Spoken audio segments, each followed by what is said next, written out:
Hey budget gardeners, Vita Loca here. Join me today as I show you how to collect the seeds from a marigold plant. So let's go.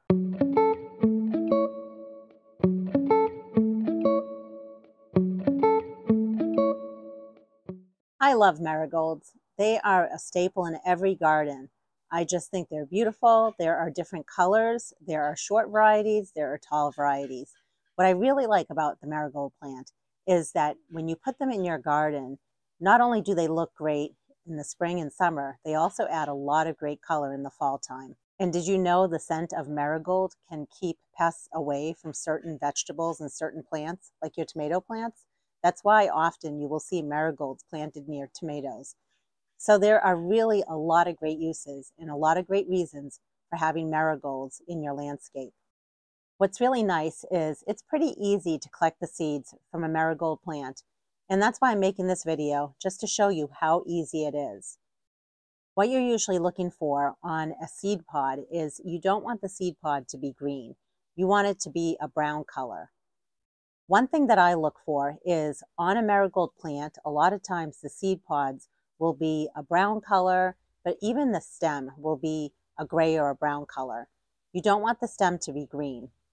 Now let's take you in for a closer look to show you what a seed pod as well as a seed looks like. Right here is a good example of the bottom of the seed pod, and you can see it's a brown color. If this is green, then I would not collect the seed pod. I would wait until it's more of a brown color. And what's nice about this particular seed pod is it already had started to open. But you can see there are a ton, and I mean a ton of seeds in here. What I like to look for on the seeds is I want the seed to be as close to a black color as possible. If it's more of a light gray color, there's a chance that that seed is not ripe yet. But the closer to black it is, the more likely that that seed is ripe. I've had these seed pods for a number of weeks, so they are totally dry. When you store your seeds, you want to make sure that they are completely dry. I like to store my seeds in these little small Ziploc bags, but you can also store them in a container or a paper bag, but make sure that the seeds are completely dry. And I like to label my bags, so I have marigold, the color, which is yellow. This is a taller variety. The place where I collected these seed pods from, and the year that I collected the seed pods. I have a dime here, and that shows you that the seeds are actually not that small. They're a pretty good size. And you can also see that I use a small Ziploc bag. And what I'll end up doing is just shucking the seeds out of the seed pods and just throwing away this main part of the seed pod and just keeping the seeds. You want to make sure that you store your seeds in a cool, dark, and dry location. I'm definitely planning to start a bunch of plants under my grow lights in the late winter, early springtime. However, marigolds can very easily be started outside as well.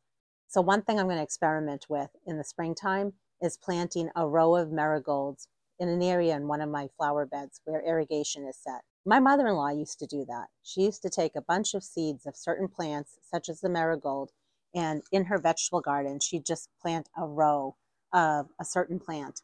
And as those plants were germinating, once they were a few inches tall, on a nice, cool, rainy day, she would then take those seedlings and move them around her yard. And let's face it, some of us don't have grow lights, and some of us do, but maybe we don't have a lot of space under our grow lights. Why not experiment with that? I'm definitely going to be trying that with my marigold seeds come next spring. I hope you've been able to get out in your gardens, and until the next video, make it a great day with gardening.